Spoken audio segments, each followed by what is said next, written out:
She asked about the books they wrote. We're really thrilled to welcome Brad Anderson to this version of Author's Corner here in America tonight with me, Kate Delaney. One of the books we're going to talk about, and boy, he's written 11. He's in fact working on his 12th, is Unfinished Business, a case from the Janus Project Files. And this has been a really interesting project, and where he takes us and the twists that he takes us through, and the whole idea of what I love about his writing is we got to solve a problem here. And that's a theme in his books. So Brad, thanks so much for coming on. Well, thank you for having me. Let's talk about, first of all, just the Janus in general. What the Janus Project, because people right away are thinking, oh, what is that? All right, so the Janus Project is answering the question of how do we hide witnesses in the present time when everybody is wired in electronically. No matter what you do, there's a record of you being there or doing something.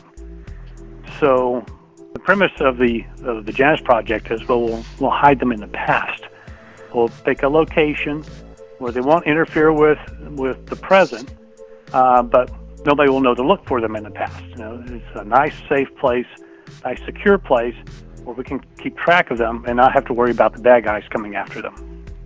Yeah. Oh, yeah. And of course, that's the big thing, right? The witness protection all wrapped into that. So in this case, we're talking about, by the way, Unfinished Business, Metal and Stones. That's another part of this.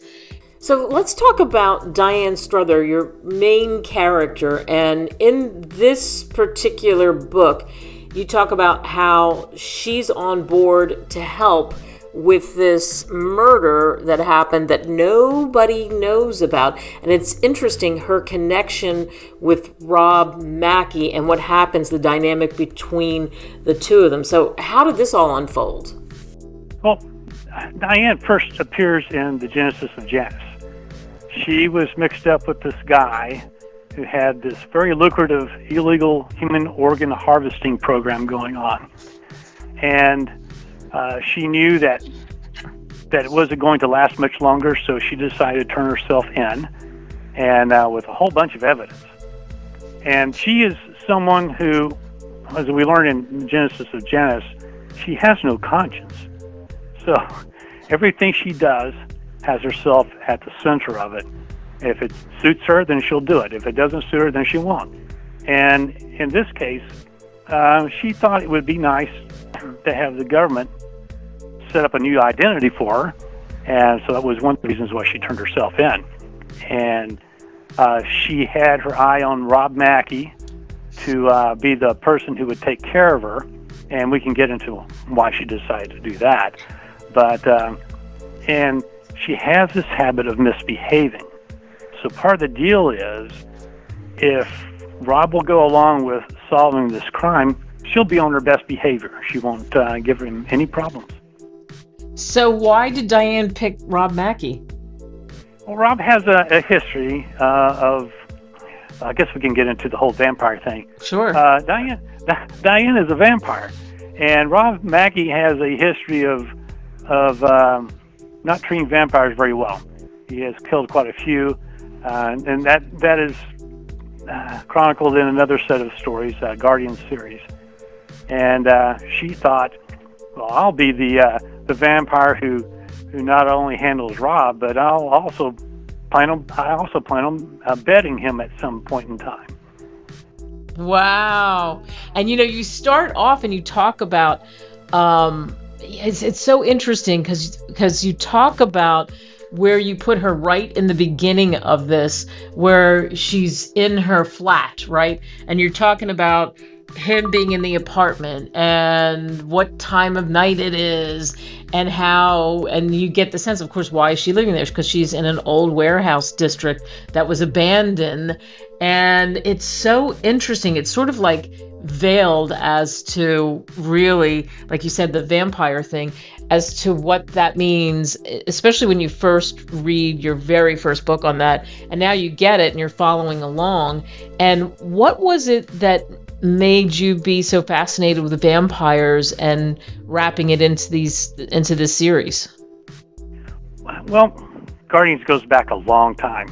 And that was back when Interview with a Vampire was very big. And I was wondering how do vampires survive in an age of AIDS and other bloodborne pathogens? And so my solution to that problem was having a ready blood supply that could be guaranteed to be clean, which would be children. So they had their living blood bank.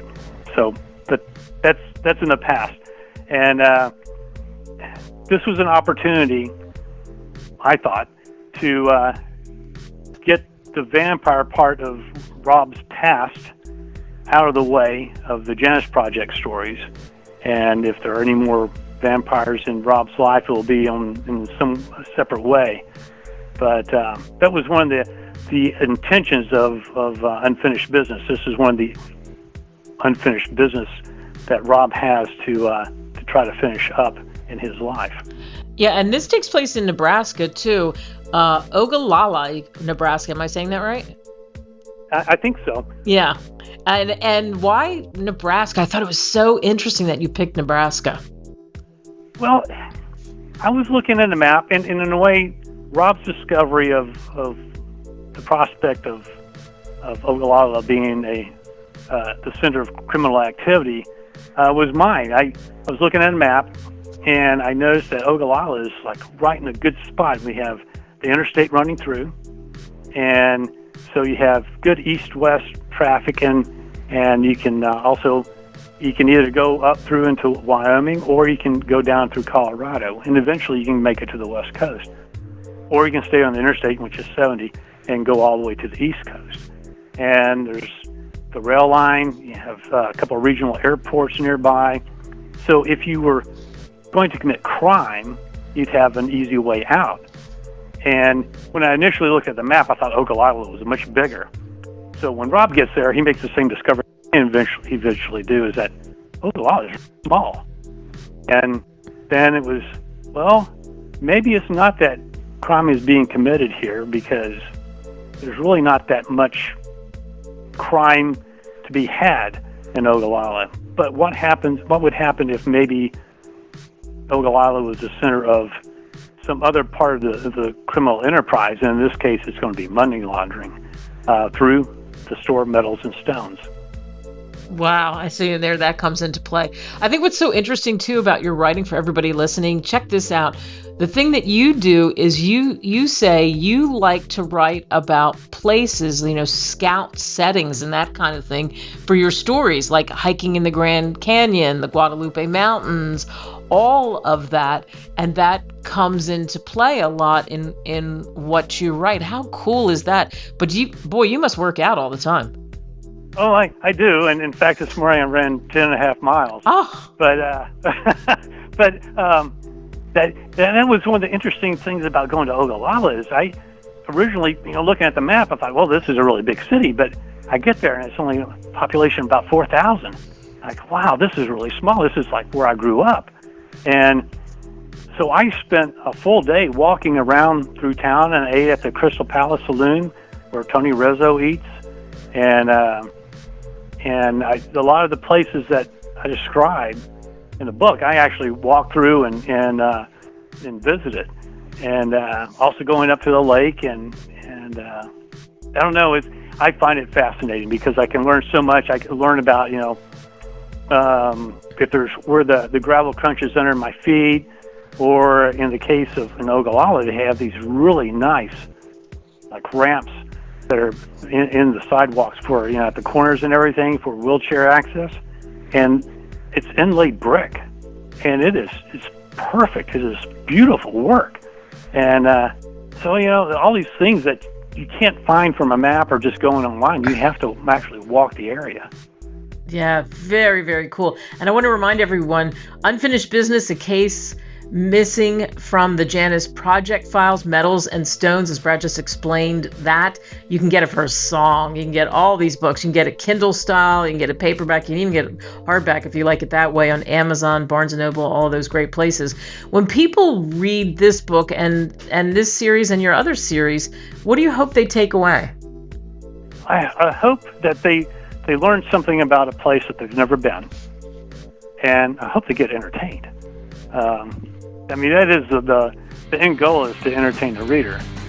But I like going to these places because places I've never been before, and I think it might be fascinating to other people too, and give them something to like. Oh yeah, let's go do a road trip. Well, where are we going to go? Well, let's go to Oklahoma. We can look at all these places that Brad talks about in his book. I like it. So it does make you think, where can I go? Open the map and let's see. Brad Anderson, thank you so much for joining us on Author's Corner. Well, thank you very much for having me.